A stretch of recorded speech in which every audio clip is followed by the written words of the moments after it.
Hi there and welcome to the show. Thank you for joining me. We are living in very chaotic times with coronavirus. What's taking place is a severe violation of the Charter of Human Rights.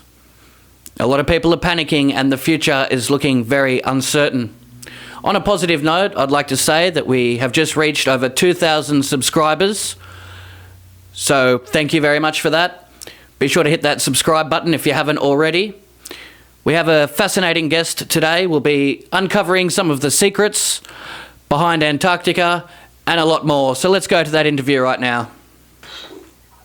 So joining me is Brad Olsen, world traveller, lecturer, author, and expert on ancient secrets. Thank you very much for joining me. How are you going? Hey, Jeff, I'm doing just great. Thanks for having me on. It's nice to talk with you. You're welcome. Now, Antarctica is protected by nations under an agreement called the Antarctic Treaty. Now, they say it's dedicated to peace and scientific research, but it's said there's something more sinister taking place. Can you please enlighten the viewers on your take and what you believe? Sure. Well, I was one of the only researchers to go down there to look into a lot of these questions that we've heard and mysteries, so forth.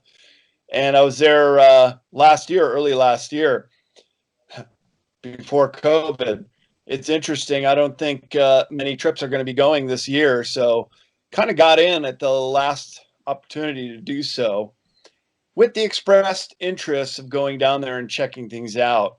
You mentioned the Antarctica Treaty. That definitely plays a role in what is happening with some of the research bases and even some of the history with the Nazi base too, because the Antarctica Treaty, which was fully ratified and went into effect in 1961, comes right off the heels of some high altitude nuclear bomb tests that the US was doing in the Southern Ocean, down by you guys, but closer to Antarctica, not too far away from New Schwabenland, which was that German claim in the 1930s.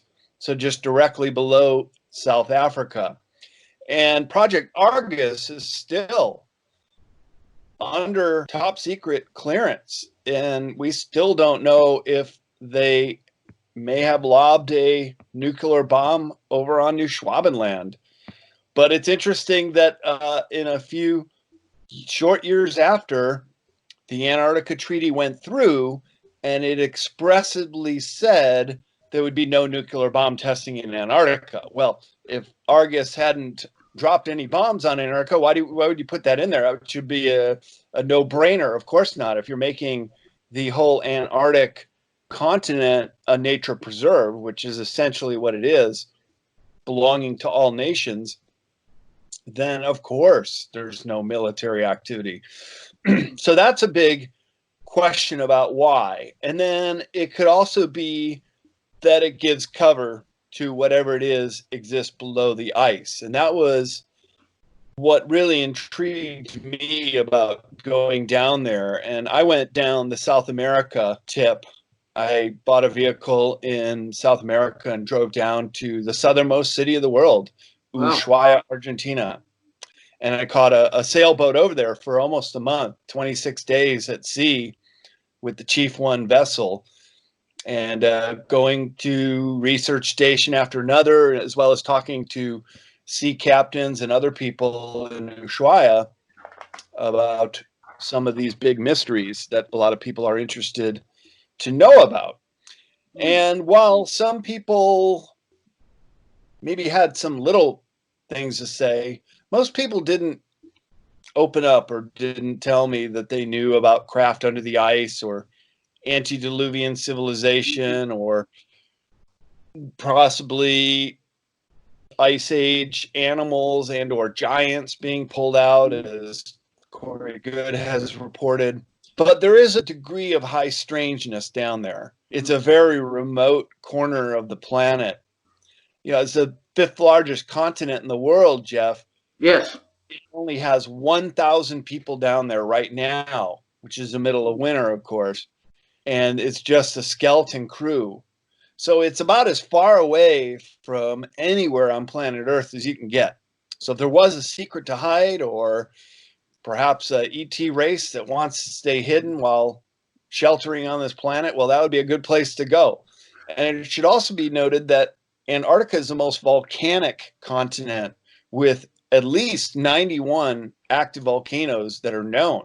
Some of those even under the ice, as well as hot springs and a lot of geothermal activity. So you can imagine that they could create giant domes under the polar plateau, which is in places over 2 miles deep. That's about 3 kilometers thick of ice. So it's quite a place of mystery and a frozen world that just kept reminding me that this is like going off planet. It's like exploring somewhere outside of our solar system. It is so unlike any other places on Earth that I've been to, and I've now traveled to all 7 continents. This was pretty unique in that way. Very mysterious place, and they're going to enormous lengths to keep people out. You've travelled there. It said there was a no-fly zone where pilots have been aggressively turned around, very much protected. What's your take on this, the barriers that are put in place to keep people out? Are pilots being turned away? Yeah, that's correct, Jeff.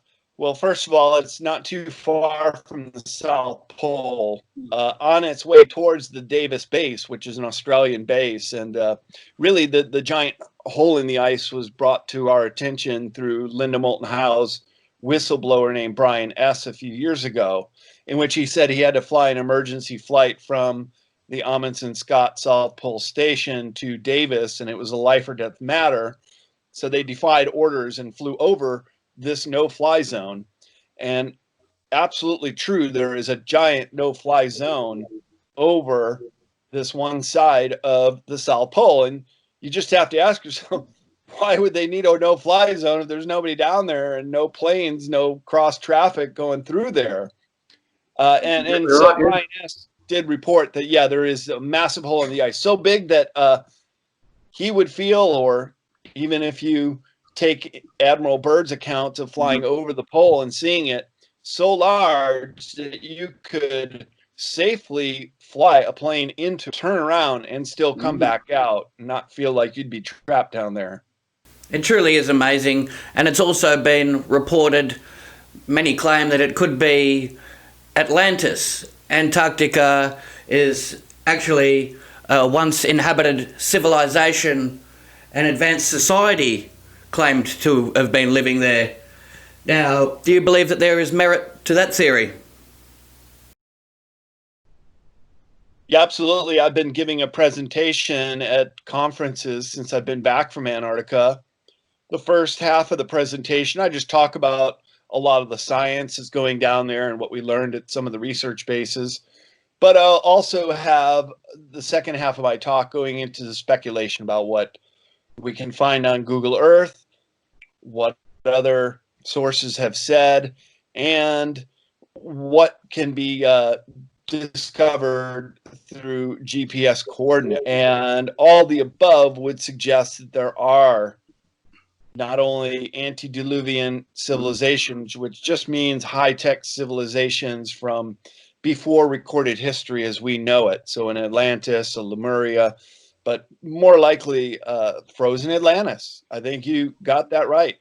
And Yeah. that's where these pyramids that are poking through may have been a remnant, as well as some excavations that a few other people in the secret space program that worked on operations in Antarctica reported, such as Corey Good and Emery Smith, said that they had the coordinates of some of these locations. Now, I know both of these guys. I've spoken with them at conferences and on panels, and they did give me some information of place to look. And probably the most interesting that I bring out in my presentation is this area in this New Schwabenland region of it's Queen Maud Land, but just below South Africa. There is some kind of massive machine under the ice there. And if you went into Google Earth, the Wayback Machine to 2013, to the GPS coordinates of the Konen base. And that's Konhen. It's a West German seasonal base that's out there. They have a base there. I think they've known about this since the 1930s, that there's some kind of craft under the ice. And our military in the secret program calls it, they know of three massive ships under the ice, and they nicknamed them Nina, Pinta, and Santa Maria. And I would say this Konen base is the best candidate for being one of those giant craft under the ice. And I love it when there's data points that also suggest that it is so. And the Farsight Institute, they are remote viewers. They did this location a couple months ago, and they got into this craft under the ice, and they said, absolutely, it's nothing nature made. It's some kind of giant machine. They said that there was technology in the form of control panels and other things, but it was defunct. It was not in operation. It was just a lost vessel. But clearly in Google Earth, you can see that they were doing excavations Wow. of the craft in 2013. Yeah. That's really fascinating. And as you said, the pyramids, there's evidence to suggest that this is real. And that's possible by colonization. They say ancient astronauts, well before the Ice Age. They said at one stage there was no ice on there as well, so many people were inhabiting it there. And it's even said that there's been hidden land and oasis like paradise that's kept from the public's knowledge. Yeah. And you hit the nail on the head there with the continent being free of ice. Indeed, there are fossils of ferns and other tropical plants, as well as dinosaurs that once lived in Antarctica that can be recorded in the fossil record. A little interesting tidbit of history was that during the race to the South Pole, that the Norwegian Roald Amundsen beat the British party, the Scott Party, by 35 days only. The Scott Party was heading back to their base camp, and they were bogged down mainly because they were collecting so many fossils from a place called Mount Buckley at the top of the Beardmore Glacier that they were bogged down, and they wanted to bring these back to be studied at the various institutions in the UK, but unfortunately the added weight cost them their lives. So it's well known that Antarctica had once been a steaming hot jungle even. And the landmass of East Antarctica is among the oldest landmasses that are known in the world. Rocks dating there over 3 billion years old. So it was an original part of the Pangea continent, the Guanawala land that had broke apart and one of the tectonic plate continents that shifted down there. So to talk about Atlantis being at the very bottom of the mid-Atlantic ridge, it's quite possible that a portion of it, possibly even Western Antarctica, so it is quite like two continents. There's the S-like mountainous region where I visited called the Palmer Peninsula, and East Antarctica, which is like the pie-shaped part of the continent below Australia, New Zealand, and South Africa. That's the really old part. That's where the real thick polar plateau exists. But the newer portions is where they do report these pyramid structures, as well as some archaeological digs where they could be pulling out evidence of this lost continent of Atlantis. I've still yet to really pinpoint exactly where those archaeological excavations are taking place. But from what Corey Good and Emery Smith told me, that they are in that newer portion of the continent in West Antarctica. Very great description of what's taking place. Now, Buzz Aldrin was rescued from the South Pole, and in a tweet that was later deleted, he said that we're all in danger from evil itself in Antarctica. And that made headlines, didn't it? Yeah, it sure did. And he was medevaced out of there. I'll tell you, it's so far away from anything that any kind of medical evacuation is not only very expensive, but very difficult. So something must have happened to him physically that he had to leave immediately. So it's very interesting that around the time Buzz was down there in 2016, 2017, you have Secretary of State John Kerry going down to Antarctica around election day. You'd think that he'd have things to do to help his party get into power in the US on election day, but no, he's down in Antarctica. And I got a good buddy of mine that works at the McMurdo station and was down there when Kerry showed up. And basically, it was a couple days to get acclimated, change their supplies, do whatever they were doing. They're the buzz of the community. I mean, it's not many people down there, so everybody knows everything. But then for several days, John Kerry and his party, they left the base to parts unknown, came back, completely tight-lipped, headed back to the States, and that was that. You also have heads of state such as Obama may have been down there very end of his term.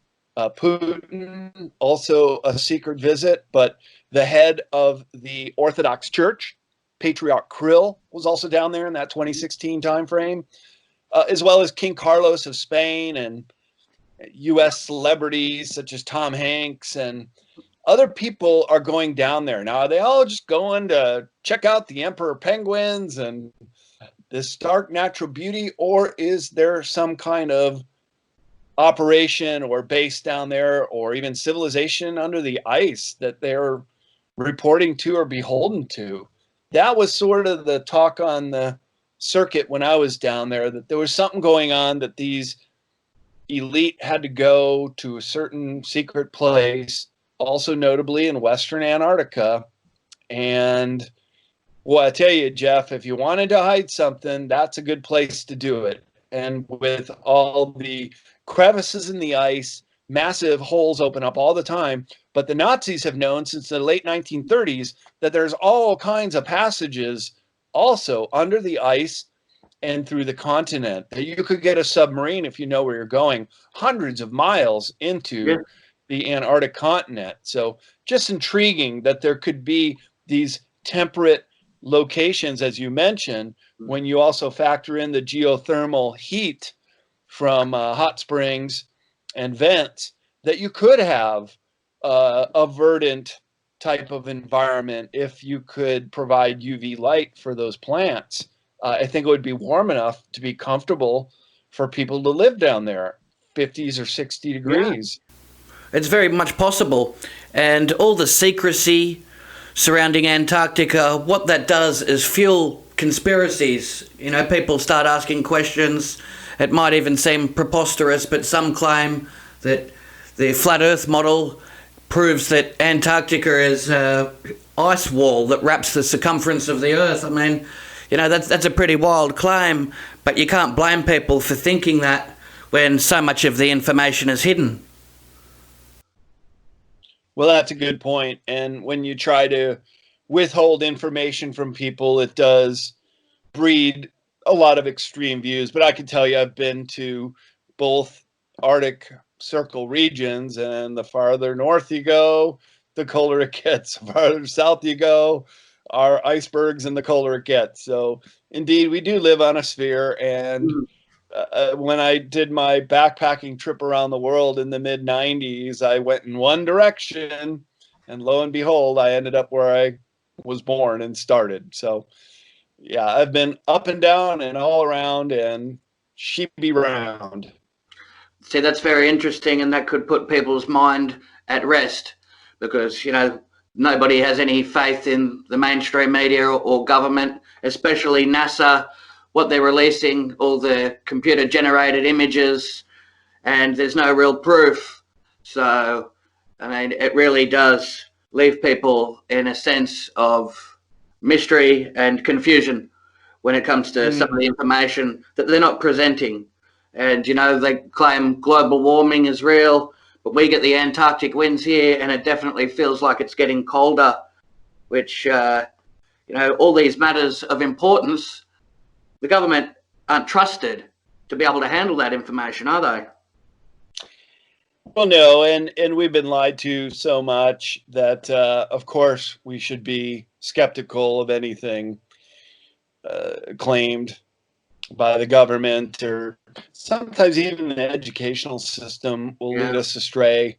Certainly in medical fields and other things, we're not being told the truth. So yeah, naturally, we're becoming more and more inured to all the lies and obfuscations we've had with information like this. And as I said, that's why I wanted to go down to Antarctica and just check this stuff out for myself.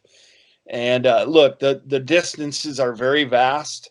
It would take many, many months or years to hit the highlights, even on an ice continent, because it's so big. But I would like to go back. And if I had a chance to go with a film crew, I'd like to go to this New Schwabenland region and to test around the base 211, the New Berlin base that Admiral Dontz talked about in 1943, that they had built an impregnable fortress of ice for our Fuhrer, and to test to see if still there may be some lingering radioactivity with some Geiger counters, and then put it to rest once and for all if we really did nuke this part of Antarctica, to finally root out these remaining Nazis post World War II that went down there with a lot of their high technology.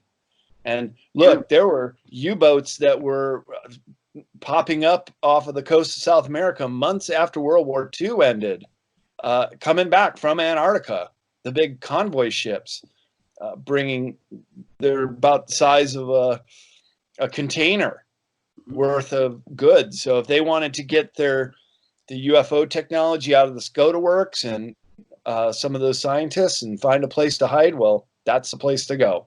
Absolutely, it's very fascinating, and your research is very impressive. What sparked your curiosity into these subjects? Well, I write a series of books on the esoteric subjects. Modern esoteric and future esoteric are already out and doing quite well. I'm coming out with the third book in the series, the third and final, at the end of this year, called Beyond Esoteric: Escaping Prison Planet. And so all these subjects are what I consider information that has been withheld from humanity. And a lot of that, as we pointed out just a minute ago, so many lies and so many ways that we've been deceived with disinformation and misdirections here and there and everywhere.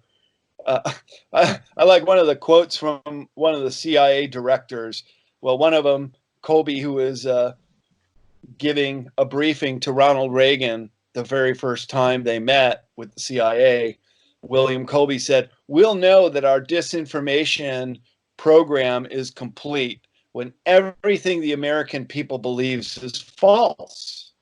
So they have been working on this false matrix narrative for decades. And I think it's to hide things like what's going on in Antarctica and other things that they're working on that they don't want us to know about, all the while depopulating us and throwing this scamdemic into the mix and disrupting our lives. I mean, what good are these people? We really got to get rid of this cabal of industrialists and elite that control this planet, because they are just messing things up bad. They certainly are. And it was even Richard Nixon. He stated that the public wouldn't believe anything unless it was on the news and it was on television. So they control the media, they control people's thoughts, mind control, and they've been doing it for a very long time. And it makes you wonder, while we're all locked down, quarantined and self-isolating in our homes, what's taking place at some of these bases, Antarctica, all the nefarious operations that are out of the public's eye. So there's multiple agendas at play, and it seems unless you've got a security clearance, the common person just will not be able to obtain such information. And it's all done that way by design, isn't it?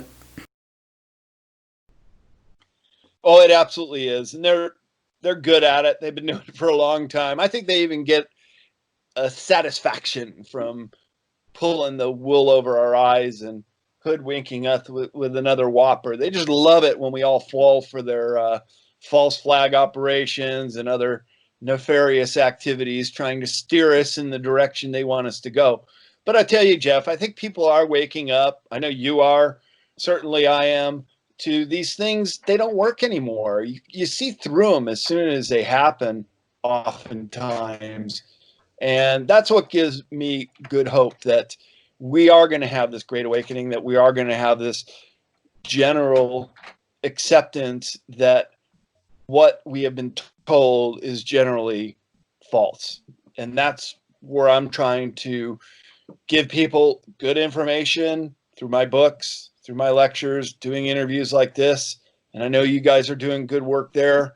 Thank you. Because this is what it's gonna take to get us through this very crucial period for humanity, is that we're gonna have to be able to sift through the lies from the facts and make sense of what's really going on in the world, and to get these satanic pedophile control freaks out of our lives. And I know it's a pipe dream right now to think so, but I think if enough of us wake up, it's possible. Exactly. And who was it that made the decision that the satanic pedophile elite, the crooked government, how do they get control of Antarctica? Why aren't the people allowed to explore? You know, nobody should be held out of any land. You know, this is the people. They were incarnated here on Earth. They should be able to enjoy all the resources, everything that this planet has to offer. Nothing should be off limits or out of bounds because a criminal government dictates it that way. How did they take control, and what gives them the authority to assert their agenda on us when we know it's not in our best interests? Look, I've been a whistleblower on geoengineering and the chemtrailing for years. And who gave them permission? How come this never came into the national narrative about what's going on?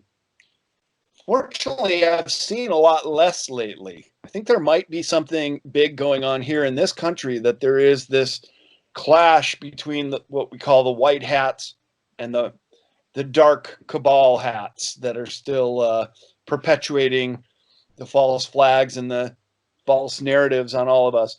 So if we can root them out using our military, and there are operations that are going on right now, including those in America underground. Not sure if you know this, but the U.S. military, the Army, has been training for underground operations. And there are these earthquakes that are taking place every so often in some of the most anomalous places that never have earthquakes, but also some out here in California where I am. But I was out here for the big earthquake in 1989 called the Loma Prieta earthquake. And if you look at them on a seismic scale, they kind of bump, then they shoot up, and then and then a few aftershocks, and then that's what it looks like on the graph. But when these underground bases get taken out, it's bam, straight up and then straight down. And there are numerous examples of these underground bases being taken out. So something big is going on here in America. I do follow the QAnon posts. I do understand that sometimes they have to throw disinformation into that too. But I also know some people from the military as well as those coming out of the secret space program, and they assure me that there is the big showdown going on right here. And I think by extension, Australia too. All the last mostly free and mostly armed populations of the world are the last thing that are keeping this whole new world globalist agenda from taking over the whole planet.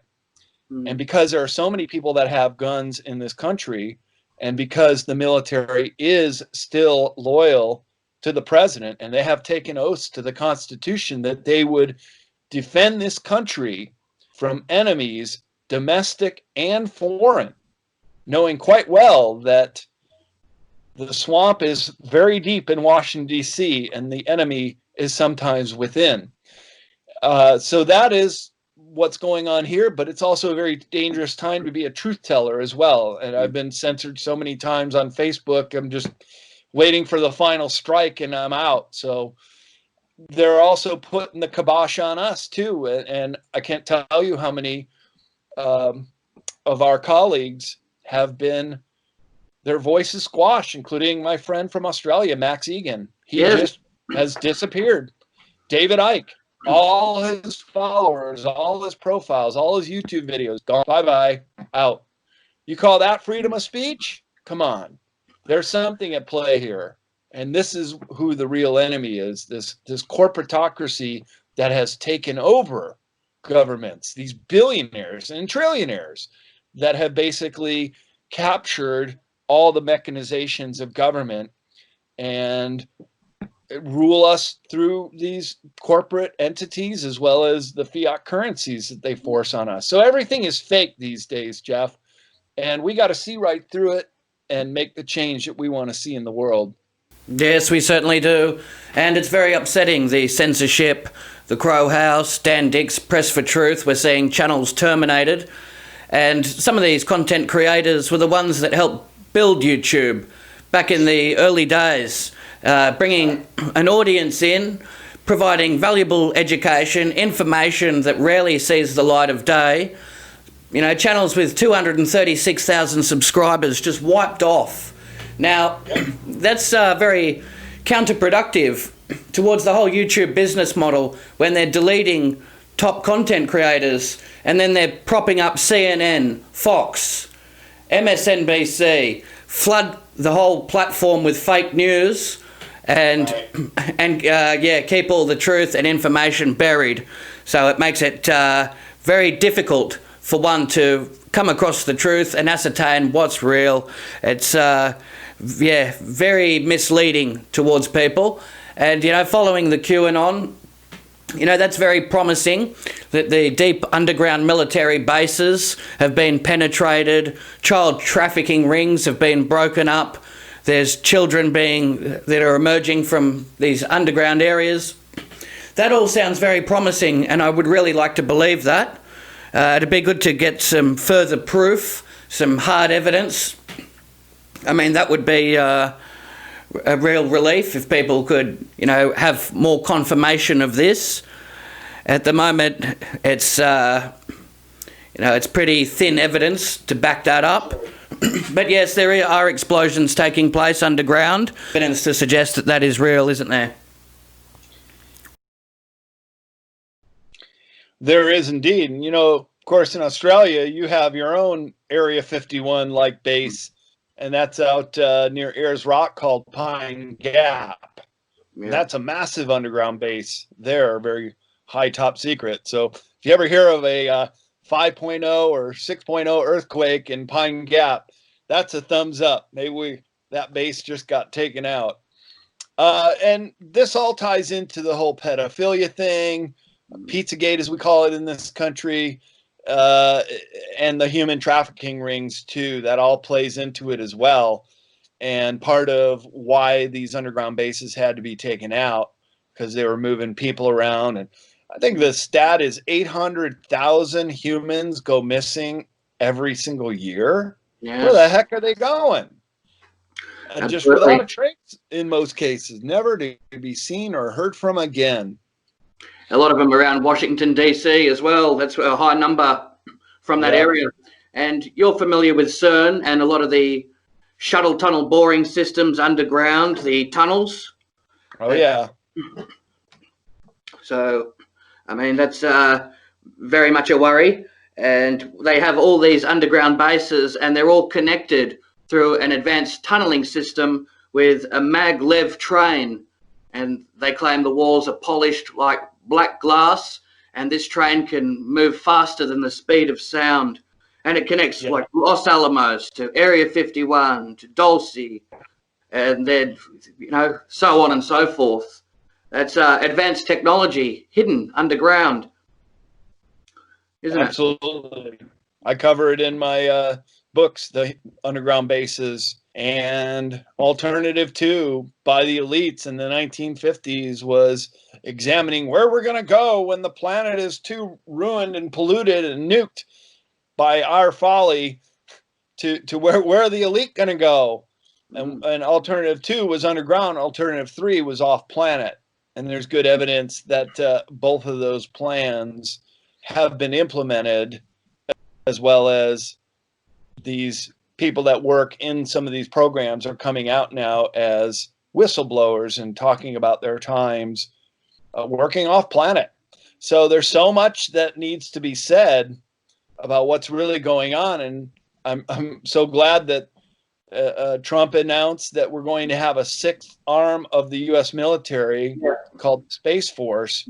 And they're just deciding right now where they're going to put their main central base. Could be Michigan, Colorado, or California. So I think that's going to be the grand rollout when they say, oh, by the way, we got all these toys we've been working on for a couple decades, and here's anti-gravity, here's zero-point energy, here's free energy devices. But of course, under the old system, we're controlled by moneyed interests. And the number one industry on this planet is energy. Mm-hmm. So anybody who comes out with a free energy patent in America, that gets shelved in Los Alamos. That's the Department of Energy. And my understanding is the massive underground base there is where all the patents and devices that have been confiscated go to die.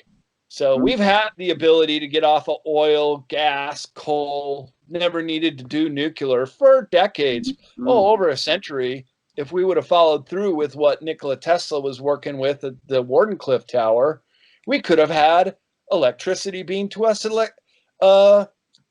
electrically. We wouldn't even have to have these stupid wires. 100%. They're deliberately holding us back with technology. And even Stanley Myers, he invented a car that ran on water. He had the patent for that. He went out to celebrate. He took a sip of his drink, and his last words were, "I've been poisoned." You know, they'll go to enormous lengths to shut people down, even terminate them completely, just so it doesn't interfere with their agenda. You know, they want to keep us on burning the fossil fuels. They're holding us back, and to me that's a violation of the universal law and the Charter of Human Rights as well. So these people are criminals and they need to be punished for their crimes. Yeah, at the very least, they need to be taken out of their position of power because they've screwed up. What gives a rich billionaire like Bill Gates the right to dictate whether every person needs to be vaccinated if we can travel again or not? It just makes no damn sense. He couldn't even get the viruses off his Windows platform, let alone try to inoculate all of us against our will. So it's a very crucial time we're at right now, that we're walking the razor's edge here, and we could flip to World War III and destroying this planet very quickly and easily, it would seem, or we get rid of these obstacles in the way and we go towards what has been long prophesized as a golden age for humanity, when technology is benevolent and serves us and does not do us wrong. And like the ancient Greeks of old that had human slaves to do their work so they could go to the beach every day and talk philosophy with each other, we now have robots and automation. Of course, no human slaves anymore, but machines could do that. We could have a very utopian-like world if the direction was in so much that nobody gets left behind. We respect the planet as a biosphere and all living creatures within it. I would even propose that animals deserve their own Bill of Rights, that we're not polluting and destroying habitats at such a clip as we are, that we have to preserve this planet, but we can't do it in this authoritarian dictator style, that it has to be for the betterment of all. That's right. And very well said. You know, we need to be looking after everyone. And you see, a lot of the elite, they've had plans in place to go into these underground facilities. They've already got a lot of these places where they got their own facility, and people, they reckon it might be time to stop trying to wake up the sheeple and focus on prepping, getting a bug out bag, getting some meals ready to eat, start preparing for a worst case scenario. That could be the next plan for a lot of people. Do you think that would be wise to focus on an end time scenario?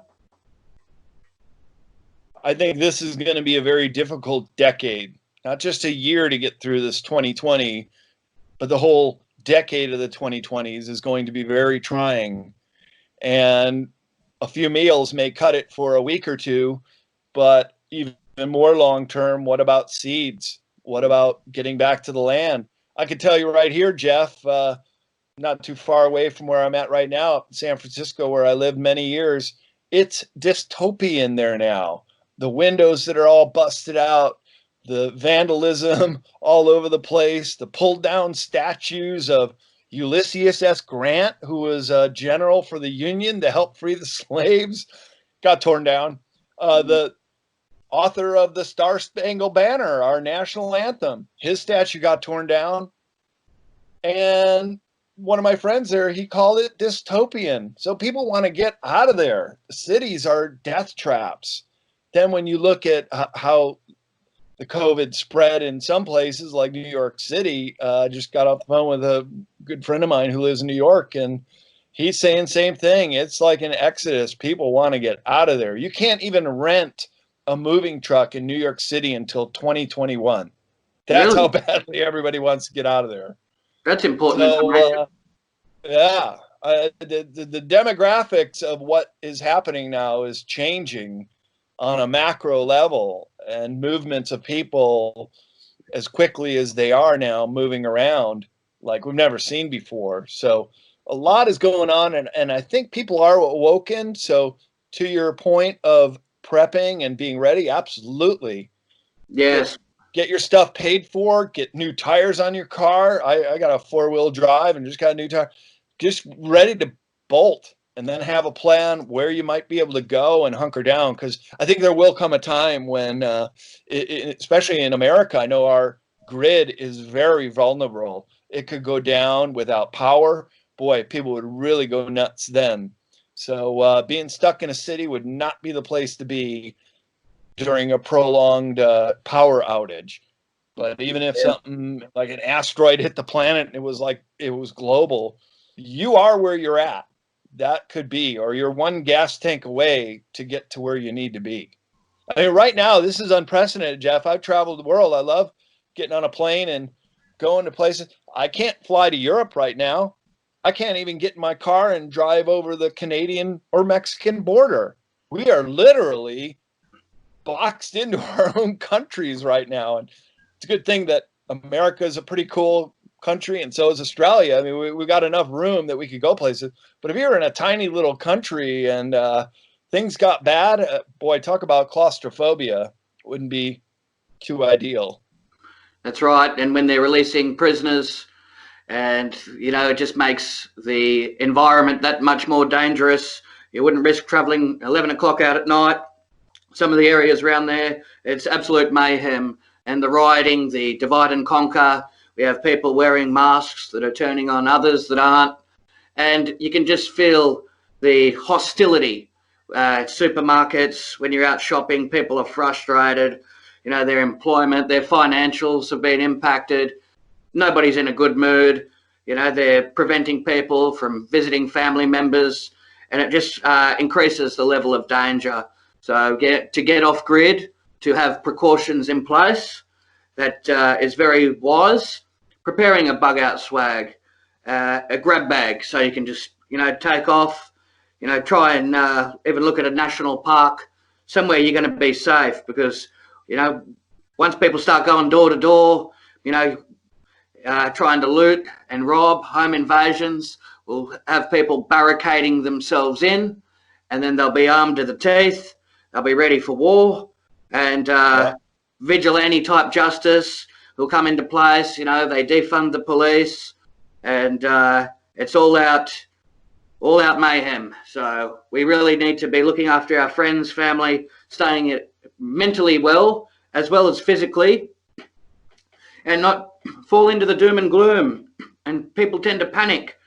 Have a plan, have a strategy, so you can be all organized when it all hits the fan, which it is now. Which it is now. Good point.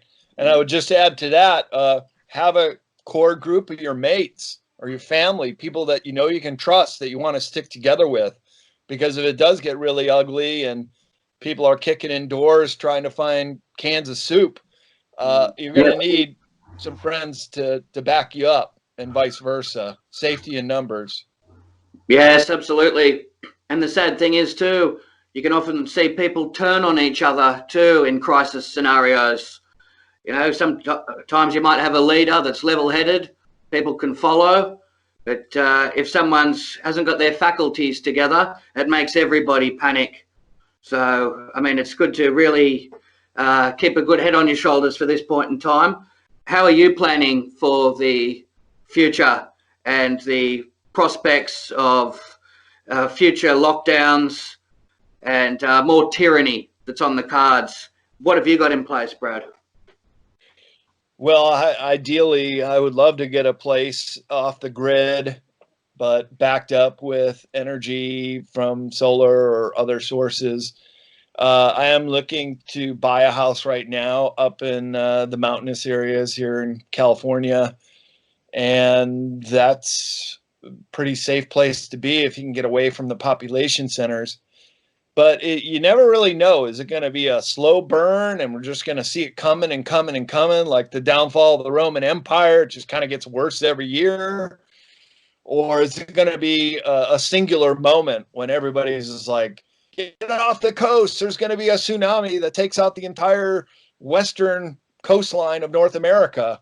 And then you only have a few minutes to really respond and get out before everybody else clogs up all the roads. So there's all these contingencies. And who are you going to take with? Where are you going to meet up? Me being on the coast and you too, there are the possibilities of things like earthquakes or tsunamis that could affect our ability to get to these bug out locations. But I think we always have to be within a half a day, and I always keep my gas tank full, ready to go, and my bags are already packed on spur of the moment bug out. Nothing I would really want to have to do. But hey, I was a Boy Scout, Jeff, and our motto was be prepared. And I Yes, very intend. smart. Very wise advice. And that could potentially save someone's life. See, what we're faced with now is no mask, no entry into shops. Soon that will Right? be no vaccine, no entry, and then eventually no microchip, no entry. So once these plans are set in motion, it's very hard to turn them back. So, Yep. I mean, yeah, very much a worry. And you guys are seeing the ugly face of fascism in your governments too. I know there's been a lot of gun confiscation and rights being taken away, and you guys have false flag operations in Australia like we do here in America. And once you start seeing the way they operate, their MO every time in this country when there's a false flag, right away it's the Hegelian dialectic, the problem reaction solution. Oh, another mass shooting. We're outraged. Government, do something. Okay, let's take away your guns. Yes, Well, exactly. you know what happened, Jeff, during all the rioting and the looting here after this George Floyd, which fairly convinced was a false flag operation too. The paradox was the police were not responding. People saw, hey, we're just on our own. And you know what happened? Gun sales went through the roof. So Yes. now even more Americans are armed to the teeth. And what they well should be, because we can't rely on the cops to be right at our sides if everything's fallen down. They have even a saying for it within the police corps, and it's yo-yo. If it really collapses, all the police have said, you're on your own. That's yo. So you better be prepared for that. And the Absolutely. people, yeah, who are not in a good position as we might be to bug out and maybe camp out for a few weeks or months.